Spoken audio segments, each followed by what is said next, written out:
It's my feel-good breakfast show.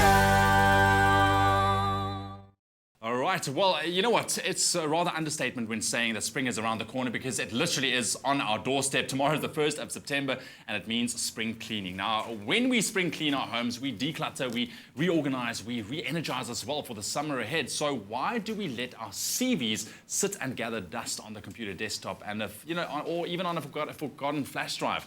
So whether you are looking for a new job or planning to move up the corporate ladder, spring cleaning your CV keeps it fresh and current. Now this morning, CV resume writer, career coach, and nominee for the 2014 Best International and Best Creative Resume Writer is Leigh-Anne Smith. You're joining us live in studio. Thank you so much, Ashley, and nice to have you. Thank you for letting me be here. Sure, I can't remember the last time I actually compiled a CV. And I put that out there because I think, it's such a...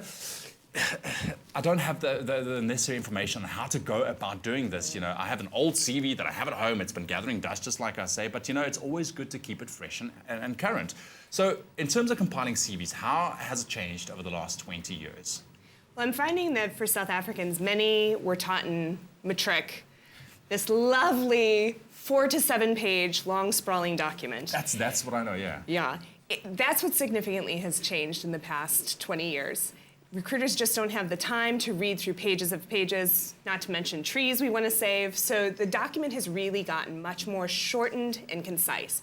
Now about 2 to 3 pages is the max of what you want to have on a CV. Okay. The information and the structuring of the information has also changed. There's a lot less emphasis on personal details and much more emphasis on branding your CV with keywords that relate to both what you're doing as well as the job that you're applying to. Right. So it's really changed quite significantly. You only have about 30 seconds to get a recruiter's attention before really they throw it into the recycling bin. So in about that space, that's what you want to, you kind of look at your CV 30 and say, seconds. You have 30 seconds. Wow, okay, 30 that's seconds. incredible. Yeah, so keyword sections, personal branding statements, those have all gotten onto the new CVs, as well as graphics. Graphics actually is something that a lot of people never used to think of including, but for some professions, when you've got a very data-oriented profession, actually including a graphic is actually much more helpful at communicating information much more quickly.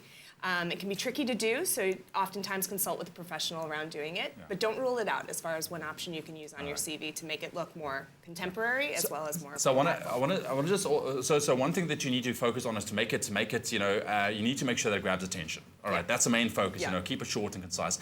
Quickly, some of the things that you want to avoid putting in your CV, because I think a lot of people just add in a whole lot of information in there. What should we try and avoid? Okay, well, let's look at the old CV style and what.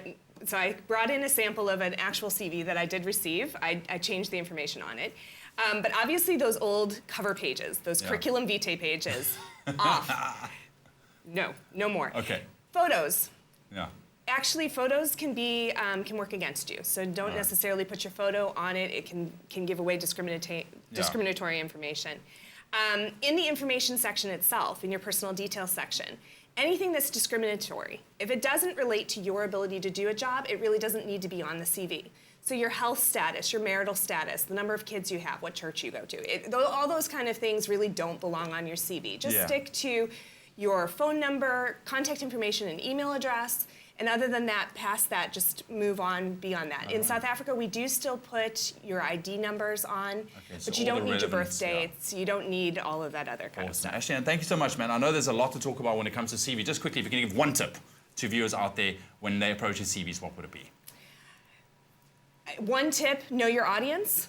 Tailor your CV exactly to the job that you're applying to, and keep it short. Keep it short and sweet. And concise. Leigh-Anne, thank you so much for joining us this morning. So make sure that just like you spring clean your home, spring clean your CVs as well.